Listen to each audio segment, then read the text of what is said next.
जम्मू कश्मीर में लगातार कोविड-19 के केसेस बढ़ रहे हैं और highest number of cases daily update में भी श्रीनगर में बढ़ते नजर आ रहे हैं। उसके अलावा आज की अगर बात करें, अभी जो रीसेंट खबर मिल रही है उसके अकॉर्डिंग भी जीएमसी अनंतनाग में 7 एमबीबीएस स्टूडेंट्स जो हैं वो कोविड पॉजिटिव आ चुके हैं।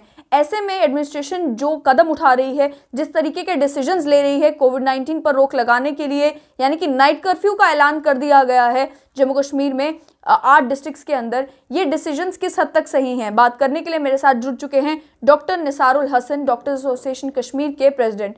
डॉक्टर साहब, सबसे पहले आपसे यही जानना चाहूंगी, ये जो नाइट कर्फ्यू का डिसीजन लिया गया है ये कितना सेंसिबल है कोविड-19 के ऊपर रोक लगाने के लिए?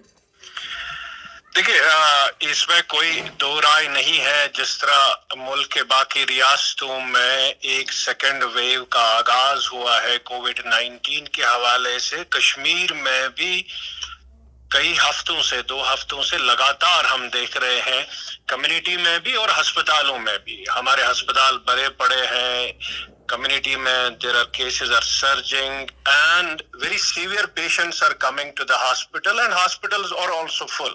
हमने सोचा था शायद we are on the decline, but for the last few days our hospitals are full to the capacity and we don't have even ventilators for some of the patients. इन हालात में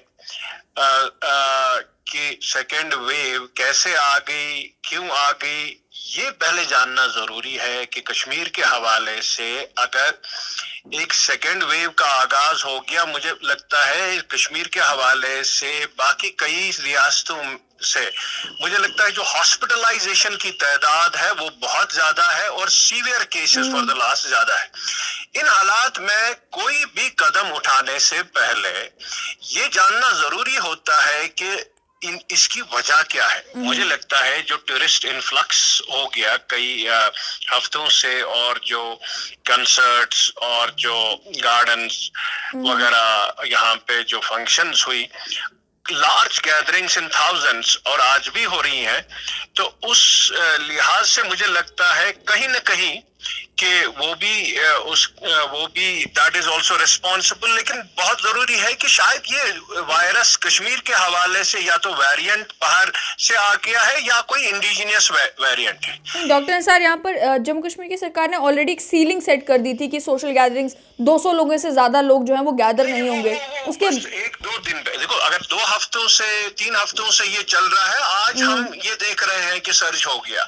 अगर हमने थोड़ा सा ये प्रिकॉशंस पहले ही ली होती, जब हमने महाराष्ट्र में देखा सर्च होते हुए, पंजाब में देखा, मुझे लगता है कश्मीर के हवाले से हम यहाँ नहीं पहुंचे होते कि इन्फ्लक्स की वजह से या तो म्यूटेंट आ गया है या कोई इंडिजिनस म्यूटेंट है, बदलाव जिसमें जो आप वेरिएंट के नाम से बोलते हो। अब जो भी हुआ केसेस आर सर्जिंग, लेकिन जो आपने कहा कि ये जो डिसीजन है नाइट कर्फ्यू का, मुझे लगता है नाइट कर्फ्यू में स्पेशली अगर कश्मीर के हवाले से आप बात करोगे, यहाँ कश्मीर में 6-7 बजे के बाद कोई नहीं निकलता है। यहाँ पे बिल्कुल बाजार बंद होता है 7 बजे। यहाँ पे सड़कें वीरान होती है कई सालों से, और नाइट में कोई एक्टिविटी नहीं है। ये दिल्ली नहीं है, ये बॉम्बे नहीं है जहाँ बार्स हैं, जहाँ पब्स है, जहाँ डांस क्लब्स है, जहाँ लोग रात को रेस्टोरेंट्स पे जाते हैं। यहाँ पार्टीज नहीं होती है, बिल्कुल ही नहीं होती है। और रात का जो समा होता है that is without any movement, absolutely कोई भी आप नहीं देखोगे एक्सेप्ट सिक्योरिटी फोर्सेस। और इसको मद्देनजर देखते हो, ठीक है, अगर दिल्ली में होता, अगर पंजाब में होता, महाराष्ट्र में होता, मैं मान लेता, लेकिन कश्मीर के हवाले से जब कोई मूवमेंट ही नहीं होती है, तब मुझे नहीं लगता है कि ये कोई लॉजिक है कि आप नाइट कर्फ्यू करोगे। यहाँ पे दिन में मूवमेंट होती है, यहाँ पे दिन में बाजारों में लोग होते हैं, ह्यूज क्राउड्स मॉल्स में, बाजार्स में, और that too gatherings, political, social, religious gatherings huge. और दिन का जो टाइम है उसी की वजह से यहाँ वायरस फैलता है। यहाँ लोग गार्डन में अब भी जाते हैं। यही डॉक्टर निसार साहब आपसे जानना चाहूंगी कि जो सीलिंग सेट की है सरकार ने 200 लोगों की, क्या उस सीलिंग को आप एनफोर्स होते ग्राउंड में देखते हैं कि जहाँ पर आप लोगों को डंडा लेके नहीं जाओगे ना कि आप ये कोविड-19 की प्रिकॉशंस ले लो। यहाँ हम सरकार की जिम्मेदारी थी कि लोगों को अभी तक अवेयर करना था, इनको सेंसिटाइज करना था, ताकि लोग प्रोटोकॉल्स को फॉलो कर लेते। लेकिन एक मिसट्रस्ट हुआ है, मिस इन्फॉर्मेशन होगी, उससे क्या हुआ है कि लोग जो है सरकार की जो गाइडलाइंस है वो फॉलो ही नहीं करते। तो उस हिसाब से अगर आप सरकार की गाइडलाइन जो सरकार ने हाल में दी है कि 200 लोगों का क्या है वगैरह, आप अभी भी, मैं मार्केट में हूं, सड़कों पे आप आके देख लीजिए यहाँ क्या हाल है। इन हालात में जब एक मिसट्रस्ट क्रिएट हुआ है, people have thrown caution to the wind. इसके बजाय कि आप नाइट कर्फ्यू लगाते, आपका ये जिम्मेदारी बनती थी लोगों में एक अवेयरनेस ले आओ कि दिन में जो है अगर आपने लोगों को ये बताया होता कि अभी तक रेज अवेयरनेस की होती, I think the situation would have been different. You should have got the trust of the people, they would have followed the guidelines. और दूसरा है, इसके बजाय कि आप जो ये नाइट कर्फ्यू करते हो कि लोगों को थ्रेट देने के लिए कि हम करेंगे लॉकडाउन, अगर नहीं, ऐसा नहीं होता है। आपको लोगों में एक रिस्पॉन्सिबिलिटी लानी है। उसी से ये चीज जो है कोविड जो पैंडेमिक है, इसी से आप ये जो गाइडलाइंस है लोग फॉलो करेंगे। जब तक ना आप पब्लिक का एतमाद जीतोगे तब तक नहीं होगा। ऐसे डंडों से नहीं होता है ये चीज है। इनमें ये एतमाद लाना है, इनमें ये जो है अवेयरनेस लानी है, एजुकेट इंपार्ट करनी है। दूसरा जो है ये देखना है कहीं म्यूटेंट तो नहीं आ गया। इसके बजाय आप नाइट कर्फ्यू करोगे, आपको जेनेटिक टेस्टिंग करनी है यहाँ सैंपल्स की, एटलीस्ट मिनिमम ऑफ 5%। सपोज 800 का जो मिकदार था, उनमें से 5% सैंपल ऑफ हर रोज भेजो जेनेटिक टेस्टिंग के लिए, जो यहाँ पे नहीं होता है बदकिस्मती से कश्मीर में। तो आपको बाहर भेजना है, ये तो देखना है कहीं म्यूटेंट तो नहीं है। Accordingly you will decide what to do. Third very important is you have to ramp up the vaccination. आप देखो अभी वही जानना चाहूंगी कि क्या जो मिसट्रस्ट की आप बात करें कि लोगों में अभी भी मिसट्रस्ट है एडमिनिस्ट्रेशन को लेकर, क्या वो कारण है कि कश्मीर में 1-2 डिस्ट्रिक्ट्स को छोड़कर बाकी सभी डिस्ट्रिक्ट्स में वैक्सीनेशन के नंबर बहुत लो है?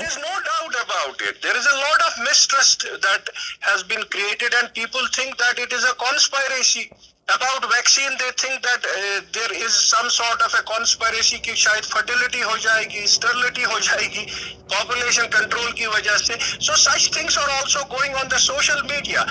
उसी की वो कड़ी है कि अगर आप कश्मीर के हवाले से देखोगे, जम्मू कश्मीर पूरे just 1.7 lakh people have got vaccinated. That just comes to 1.3% only. I think number has increased. No, it is just in 2 doses है ना, fully protected. Fully protected is just 1.7 lakh as of yesterday.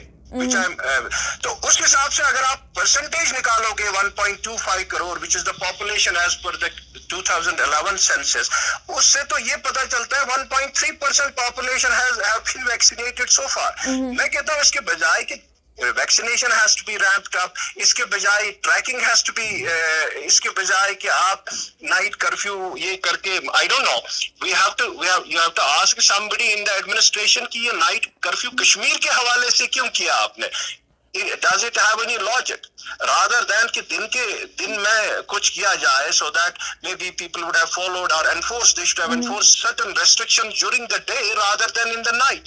What is the logic for the night? क्योंकि virus रात को नहीं फैलता है ना, ये ह्यूमन टू ह्यूमन ट्रांसमिशन होती है। जब पब्लिक रोडों पे आ जाएंगे, गैदरिंग करेंगे, तभी ये फैलता है। ये सड़कों पे तो नहीं घूमता है ये वायरस। मास्क को लेकर समझना चाहूंगी कि जम्मू में तो देखा भी जा रहा है कि चालान भी कट रहे हैं अगर किसी ने मास्क नहीं पहना है। कश्मीर में क्या मास्क एनफोर्स किया जा रहा है? देखो, मैं कहता हूँ चालानों से, दंडों से नहीं होता है public it's a huge thing. You have to build the trust ultimately. कितनों को चालान करोगे? करोड़ों लोगों को चालान आप करोगे? कैसे करोगे? कितने पुलिस वाले आपके वो भेजेंगे? They will have a revolt अगर ऐसे करेंगे।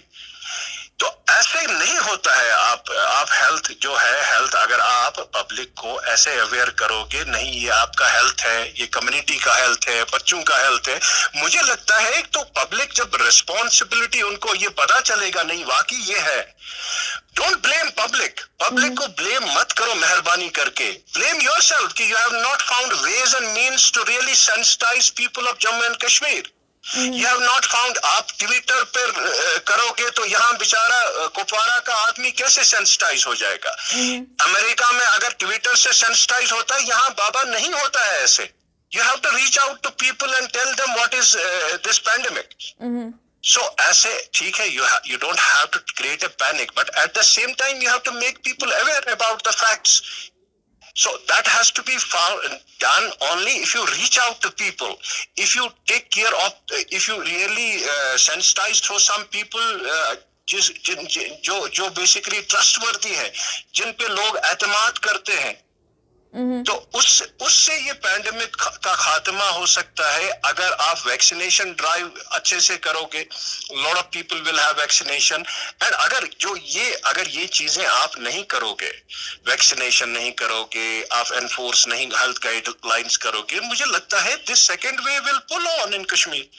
तो and it will be a catastrophic. जो आज मैंने स्टेटमेंट दिया है उसी के हवाले से मैंने दिया है। अगर हम इन मेजर्स को जो बेसिकली करने हैं rather than that night curfew, you have to do certain things which basically will help to combat the pandemic. You don't have to do things which has no role.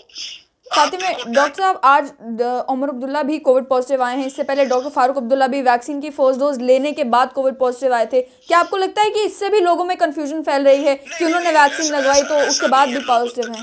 देखो, vaccination के हवाले से अगर आप जो फारूक अब्दुल्ला ने फर्स्ट डोज लिया था, उसके बाद ये टेस्ट पॉजिटिव आ गया, obviously he was living, this son was living with his father, he can also contract it.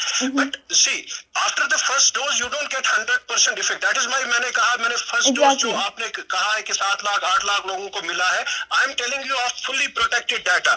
It's very important कि लोगों को ये बताया जाए, जब तक ना आप दोनों डोजेस ले लोगे, उसके बाद 2 हफ्ते के बाद after the second dose you are fully protected. So after the first dose you can get the virus again, but that does not mean कि that एक आदमी फारूक अब्दुल्ला या बाकी वैक्सीन करके उसको contraction हो जाएगी। There is some minuscule amount of people who will get contraction of the virus even after the vaccine, but that does not mean कि vaccination is not effective. It is more than 90% effective.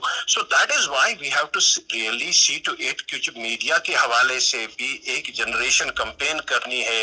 They don't have to pick up an isolated cases and sensationalize it. उससे क्या होता है, जो already mistrust है public में, ये बढ़ जाता है। It adds fuel to the fire. Public में जो है पैंडेमिक के हवाले से मीडिया की बड़ी रिस्पॉन्सिबिलिटी बनती है कि वो कैसे डायरेक्ट करें पब्लिक को, किस डायरेक्शन में उनको दे दे, कैसे उनको ये जो रॉन्ग परसेप्शन है ये ठीक करें। सपोज एक अगर वैक्सीनेशन के बाद हो गया, we may not have to sensationalize it, at the same time we might have to explain it through experts कि क्यों हुआ, क्या हुआ। जब तक ना आप दोनों डोजेस ले लोगे तब तक आप फुली प्रोटेक्टेड नहीं है, so you are still vulnerable. और जब तक ना पॉपुलेशन में काफी सारे लोग वैक्सीन नहीं करेंगे, pandemic will keep on coming in waves. 98% people are still susceptible in Jammu and Kashmir, so that means you can have fresh waves will keep on coming as long as people are susceptible to this virus, people are unprotected.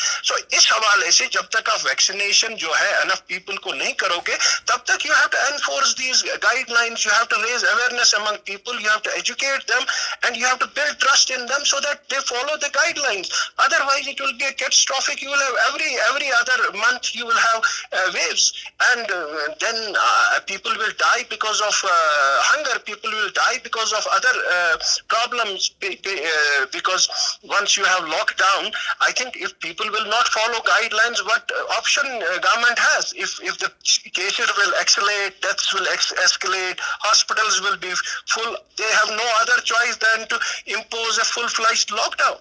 आखिर में doctor साहब, जिस तरीके से testing facilities establish की जा रही हैं, जवाहर टनल से पहले भी कहा जा रहा है कि जो लोग बाय रोड आएंगे उनकी टेस्टिंग होगी, कुलगाम में भी टेस्टिंग होगी, जो ट्रैवलर्स होंगे, टूरिस्ट होगी, एयरपोर्ट पर भी टेस्टिंग की जा रही है। Is this an alternative mechanism कि अगर आप टूरिस्ट का इन्फ्लक्स नहीं रोक रहे, आप टूरिज्म भी बिल्कुल खत्म नहीं करना चाहते कश्मीर में, but testing everyone? I slightly differ here. I can understand testing is the key. कि जितना सारे आप टेस्ट करोगे, ट्रैक करोगे, आइसोलेट करोगे, yes that is also a way to combat this pandemic. लेकिन टेस्टिंग जो है RT-PCR RT-PCR की जो टेस्टिंग है आपकी, दैट इज नॉट अनफ। जब तक ना आप जेनेटिक टेस्टिंग करोगे, बिकॉज सम RT-PCR पीपल जिसको आप RT-PCR करोगे, अगर उन म्यूटेंट आया है इस कश्मीर में, you can have negative RT-PCR test, so you might have to do simultaneously. Some people who have also a mutant may not come positive with RT-PCR, they may have false negative test, so whatever the number is, it may be just an underestimate. That is why suspects का भी आप genetic testing ले लो। और दूसरी आपने बात की जो टूरिस्ट की है, अगर आपको कम्युनिटी में केसेस बढ़ रहे हैं, आप स्कूल्स बंद कर रहे हो, आप गार्डन्स बंद कर रहे हो, फंक्शंस बंद कर रहे हो, मुझे नहीं लगता है कि कश्मीर के हवाले से it's a tourist destination, lot of influx of tourist here, you might have to stop it for some weeks for God sake. इन हालात में अगर आप स्कूल्स को बंद कर रहे हो, आप बाकी चीजें बंद कर रहे हो, how will you allow the tourist? You have to impose a restrictions of travel for at least 2 weeks, because Kashmir is a different place. It's a tourist destination of international people also keep on coming here. So you might have to put a restriction of few weeks for the travelers to enter or leave this place, so that we can see what the situation will shape up. After 2 weeks we can decide. बहुत बहुत शुक्रिया doctor साहब हमारे साथ जुड़ने के लिए। ये थे मेरे साथ doctor Nisarul Hasan, president doctors association Kashmir, जिन्होंने भी ये बताया कि नाइट कर्फ्यू लगाना कश्मीर में सेंसिबल नहीं है, क्योंकि ऑलरेडी वहाँ पर नाइट लाइफ ज़्यादा नहीं है। ज़्यादा ज़रूरत है कि लोगों के अंदर ट्रस्ट डेवलप किया जाए कि कोविड सच में एक सीरियस बीमारी है। कोविड के कारण कई मौतें जो हैं वो कश्मीर में हो चुकी हैं, और जब आप कंपैरिजन करते हैं जम्मू डिवीज़न का कश्मीर डिवीज़न का, ज़्यादा केसेस भी कश्मीर में आए हैं, ज़्यादा मौतें भी कश्मीर में हुई हैं, लेकिन उसके बावजूद भी जैसे इनका कहना था कि वैक्सीनेशन कम हो रही है, क्योंकि वैक्सीनेशन को लेकर भी कई सारी मिथ्स जो हैं वो लोगों के माइंड में है, जिसके चलते लोग वैक्सीनेट भी नहीं करवा रहे, प्रोटोकॉल्स फॉलो नहीं किए जा रहे, क्योंकि ये कहा जा रहा है कि कोविड-19 कोई बीमारी ही नहीं है, इंपॉर्टेंट नहीं है, बिल्कुल फेक है, ऐसा कुछ है ही नहीं है, ये कॉन्स्पिरेसी थ्योरी है। कॉन्स्पिरेसी थ्योरी चलाई जा रही हैं, जिससे लोगों में जब तक विश्वास नहीं होगा कि ये बहुत ही डेडली बीमारी है, इससे बचने के लिए हमें प्रोटोकॉल्स फॉलो करने हैं, तब तक आप नाइट कर्फ्यू लगाएं, आप डंडे के जोर पर, आप चालान के जोर पर जो है